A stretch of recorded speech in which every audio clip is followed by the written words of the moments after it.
देखिए, वीडियो को आप लोग शेयर किया करिए, वीडियो दबा के मत रखा करिए। आप लोग वीडियो दबा के रखते हैं, ये ठीक बात नहीं है।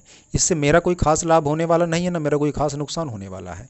लेकिन याद रखिएगा कि वीडियो शेयर कर देने पर अगर उस व्यक्ति के हाथ में ये वीडियो पहुंच गया, जो व्यक्ति ठीक ठीक प्रकार से ज्योतिषी का कार्य कर रहा है, समाज का सही में कल्याण करना चाहता है, या जो ज्योतिषी बनना चाहते हैं, उनके हाथ में अगर ये वीडियो पड़ा, तो एक बात तो उन्हें बिल्कुल क्लियर कट हो जाएगी कि किताबी कीड़े बनने मात्र से आज के समय में काम नहीं चलने वाला। अब आपको प्रकृति से कनेक्ट होना पड़ेगा, आपको साधना करनी पड़ेगी, तब आप एक ज्योतिषी बन सकते हैं। आप कोई कोर्स किसी विद्यालय में जाकर ज्योतिष का कर लें और उस पर प्रिडिक्शन करने लग जाएं कुछ रटे रटाए सूत्रों के आधार पे, इसीलिए आप लोग हमेशा गलत हो जाते हैं और लोग यही कहते हैं कि ज्योतिष विधा कुछ नहीं होती। ऐसे ही कुछ लोगों के कारण ये ज्योतिषी की विधा आज बदनाम हो रही है। क्या वो सूत्र गलत हैं जो लिखे हैं? नहीं, वो सूत्र गलत नहीं। अक्सर ज्योतिषी मेरे से कहते हैं कि अरे वो जो किताब में सूत्र लिखा था अब तो सही नहीं होता। बिल्कुल निसंदेह वो सही होता है। जैसे कि अब वो शुक्र शुक्र नहीं रहा, अब वो तुम्हारा गज केसरी योग अब यहाँ पे लाभ नहीं देगा उस तरीके से जैसा कि किताबों में लिखा है। किताबों में लिखा है कि गज केसरी योग रथ, हाथी, घोड़े आदि देता है। आज हाथी घोड़ा किसी के दरवाजे में कौन बांधेगा बताओ? तरीका बदल गया, सारी चीज़ें चेंज हो गई हैं। तुम्हें प्रकृति से कनेक्ट होना पड़ेगा, तब तुम अब सही मात्रा में प्रोडिक्शन कर पाओगे, सही ठीक ढंग से प्रिडिक्ट कर पाओगे लोगों को, और लोगों का विश्वास तुम पर जम पाएगा। अब वो मंगल मंगल नहीं रहा, मंगली दोष को बदल दो। अब तरीके बदलो बात करने का। अब काल सर्पदोष, आंशिक काल सर्पदोष, ये सब बदल दो, ड्रामा नहीं। इसलिए ज्योतिष विधा पर लोगों को विश्वास हो तो सही चीज़ प्रदान करो। आशा करता हूँ बात समझ में आ गई होगी। ज्योतिषों को भी ये संदेश है और जो लोग वीडियो देखकर दबा के रख लेते हैं उनको भी संदेश है। वीडियो अंत तक देखिएगा, बने रहिएगा, समझने का प्रयास करिएगा। और जो लोग अपॉइंटमेंट लिए हुए हैं और जो लोग फ्री में दिखवाते हैं कुंडली, उनके लिए वीडियो के अंत में कुछ संदेश हमारा है, इसलिए वीडियो के अंत तक बने रहिएगा और अंत में हमारा संदेश भी सुनिएगा। राम राम।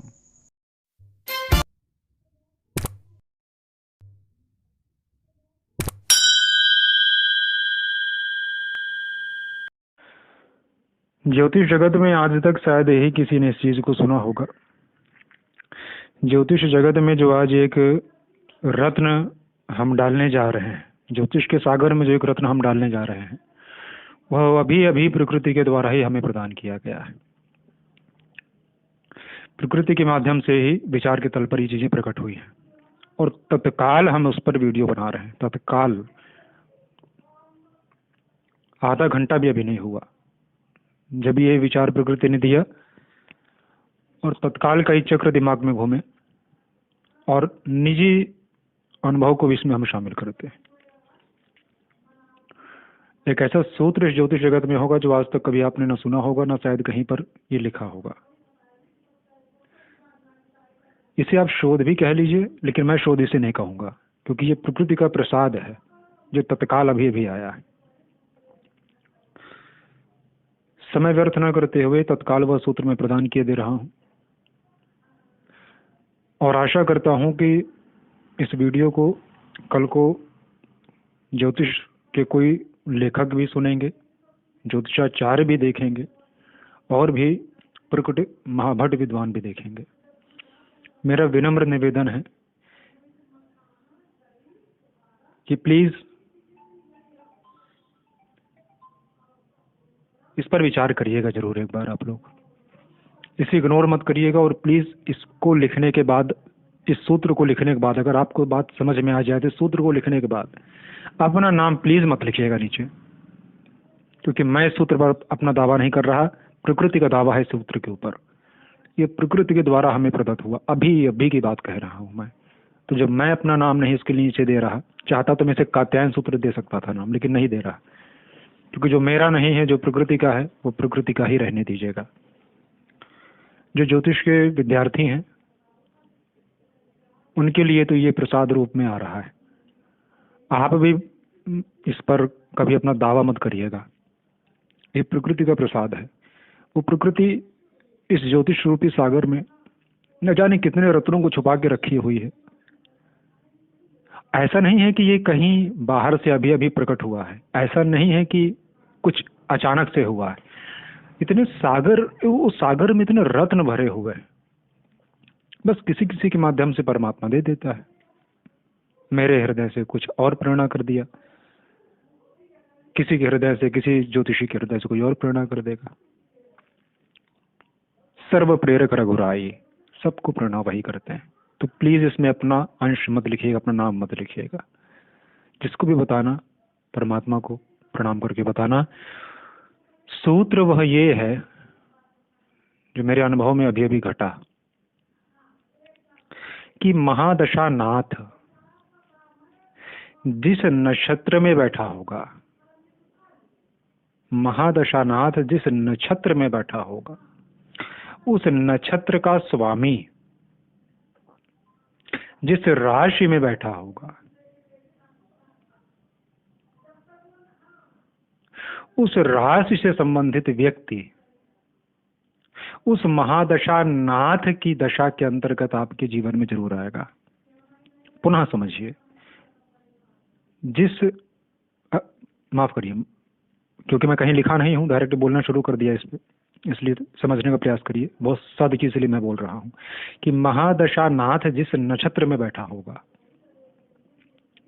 उस नक्षत्र का स्वामी ग्रह जिस राशि में बैठा होगा, उस राशि से संबंधित या प्रभावित व्यक्ति उस महादशा नाथ के पीरियड में आपके लाइफ में एक लंबे समय के लिए जरूर आएगा।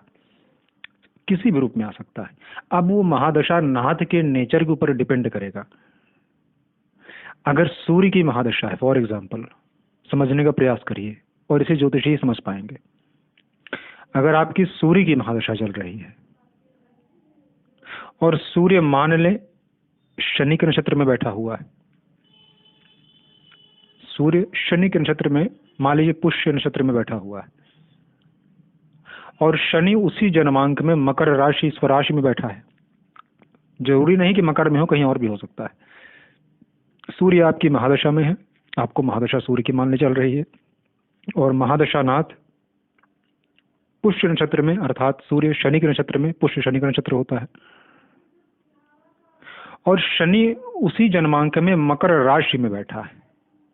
तो जब सूर्य की महादशा में आपके जीवन में मकर राशि से प्रभावित व्यक्तियों का प्रभाव ज्यादा होगा।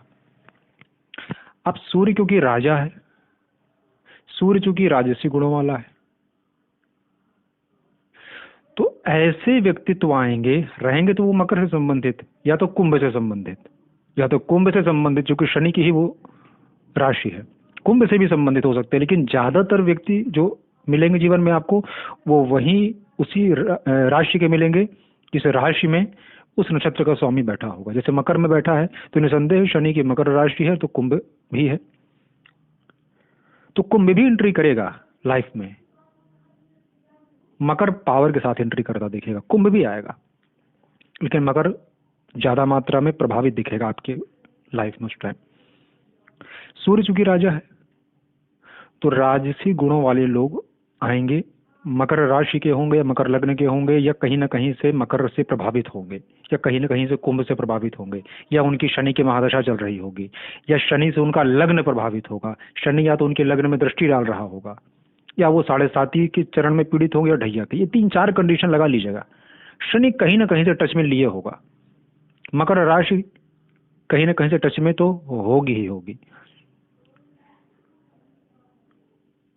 या तो फिर दोहरा दे रहा हूँ, या तो शनि लग्न से संबंध बना रहा होगा, अर्थात जो जातक एंट्री किया आपकी लाइफ में एक लॉन्ग टर्म के लिए, कम से कम 6 वर्षों के लिए, तो या 6 वर्ष नहीं आएगा तो हो सकता है 3 वर्ष के लिए, लेकिन एक लंबे समय के लिए आएगा उस टाइम पीरियड में। तो या तो उसके जन्मांक में शनि सप्तम में बैठकर लग्न को देख रहा होगा, या लग्न में ही बैठा होगा, या तो लग्न उसकी मकर या कुंभ होगी, या राशि उस व्यक्ति की मकर या कुंभ होगी, या शनि कहीं से बैठकर लग्न को दृष्टि डाल रहे होंगे, अर्थात एकादश भाव में बैठेंगे शनि उस व्यक्ति के, तो लग्न पे तीसरी दृष्टि डालेंगे। और भी इसी तरह गणना कर लीजिएगा, शनि की 3, 7 और 10 दृष्टि होती है, 10वीं दृष्टि। तो पूरे लग्न चक्र में कहीं बैठेंगे, और लग्न में अगर 3, 7, 10 इन 3 में से किसी एक दृष्टि से लग्न को देख लिया, अर्थात उसका व्यक्तित्व शनि से प्रभावित हो गया, तो वो व्यक्ति आपकी लाइफ में उस महादशा के दौरान आएगा। चूंकि सूर्य शनि के नक्षत्र में है, उस समय सूर्य राजा है, तो ऐसा व्यक्ति हो सकता है सरकारी अधिकारी के रूप में आपके पास आ जाए, आपके जीवन में एंट्री कर जाए। अगर सूर्य अच्छे पोजीशन में है तो एक सकारात्मक अधिकारी मिलेगा आपको, आपके लाइफ में एंट्री कर जाएगा। राज्य पक्ष से बल मिल जाएगा, या कोई ऐसा व्यक्तित्व कि जो मकर और शनि से तो प्रभावित हो ही हो, साथ में सूर्य से भी प्रभावित हो, ऐसा व्यक्ति भी एंट्री करेगा। जैसे कि आपकी सूर्य की महादशा चल रही है, अगला आदमी या तो मकर लग्न का होगा या मे भी कुंभ लग्न का हो सकता है, मे भी मकर का ज्यादा चांस है, या मकर राशि का होगा, मे भी कुंभ का होगा, या शनि लग्न से संबंध उसके बना रहे होंगे। साथ ही वह व्यक्ति सूर्य से भी कहीं ना कहीं प्रभावित होगा, या तो उसका जन्मांक में सूर्य बली होगा, तभी आपकी सूर्य की महादशा में वो आपसे टच में आया। अगर आपका सूर्य ठीक है तो याद रखिए, अगर आपका सूर्य ठीक है कुंडली में, तो वो जो व्यक्ति एंट्री करेगा इस तरह का, तो शनि तो टच में रहेगा ही रहेगा उसके, क्योंकि आपका महादशा नाथ उसी नक्षत्र में बैठा है। साथ ही उस व्यक्ति का सूर्य भी प्रभावी होगा अगर आपका प्रभावी है तो। या ये हो सकता है कि उस व्यक्ति की लग्न मकर हो, राशि सिंह हो, या उसकी सिंह राशि हो, मकर लग्न हो, या तो हो सकता है सिंह लग्न हो, मकर राशि हो, या तो वह व्यक्ति, उस व्यक्ति का तो सूर्य बहुत बलवान हो, बलाबल के साथ हो। इतनी कंडीशन होगी, इसलिए मैंने सब कुछ बहुत क्लियर तरीके से समझाने का प्रयास किया, और सामान्य वर्ग इसको नहीं समझ पाएगा, ज्योतिषी समझ पाएंगे जो मैं कहना चाह रहा हूँ। अप्लाई करके सूत्र देखिएगा। मैं अब इसे एक स्टेटमेंट में बांधने का प्रयास करता हूँ, मैं बोल रहा हूँ, इस पर आप संशोधन कर सकते हैं, लेकिन अपना नाम ना लगाइएगा बस। पूरा बोलता हूं कि महादशा नाथ जिस नक्षत्र में बैठा होगा। अच्छा, ये सूत्र हर महादशा पे अप्लाई करिएगा आप, हर महादशा पे। जैसे कि मान लीजिए आपकी चंद्रमा की महादशा चल रही है, मान लीजिए आपकी चंद्रमा की महादशा चल रही है और आपका चंद्रमा सिंह राशि में है, तो सूर्य की राशि में हुआ। एक बात तो तय जान लीजिए कि आपके लाइफ में जो प्रभाव डालने वाला व्यक्ति आएगा, यानी कि जो प्रभाव जिस व्यक्ति का आपकी लाइफ में ज़्यादा हो, या तो आप उसके क्लोज होंगे, या जो भी ऐसा कुछ जहाँ थोड़ा सा क्लोज आप आएंगे, तो ऐसे व्यक्ति के संपर्क में आप आएंगे जिसकी या तो सूर्य की महादशा चल रही होगी, या वो व्यक्ति सूर्य से प्रभावित होगा। क्योंकि आपकी महादशा सूर्य की नहीं, चंद्रमा आपकी महादशा है, क्योंकि चंद्रमा राशि में बैठा है सूर्य के, सिंह राशि में वो बैठा हुआ है। अभी नक्षत्र मान लीजिए वहां पर सूर्य का है, उसने कृत्तिका ले लिया, तो पूर्णतः सूर्य से प्रभावी व्यक्ति आएगा, या तो उसकी सूर्य की महादशा चल रही होगी, या उसकी राशि सिंह होगी, या लग्न से सूर्य संबंध बना रहा होगा, या लग्न में सूर्य का नक्षत्र पड़ रहा होगा उस व्यक्ति को जो आपकी लाइफ में एंट्री करेगा। स्टेटमेंट में मैं फिर से बांधने का प्रयास करता हूं, समझिएगा, थोड़ा सा पेचीदा जैसा है, लेकिन है बहुत आसान सा। अगर एक लाइन में समझ लेंगे तो बहुत आसान है। मैं पुनः बांधने का प्रयास करता हूँ स्टेटमेंट में इसको, कि महादशा नाथ जिस नक्षत्र में बैठा होगा, उस नक्षत्र का स्वामी जिस राशि में बैठा होगा, उस राशि से प्रभावित व्यक्ति आपके जीवन में उसमें ज्यादा मात्रा में होंगे, या ज्यादा प्रभावित होंगे आपके जीवन में। इस सूत्र को आप कैश कराइए। कैश कराने का मतलब और डीप में रिसर्च करिए। ये मेरा सर्च है, आप इस पर रिसर्च कर सकते हैं।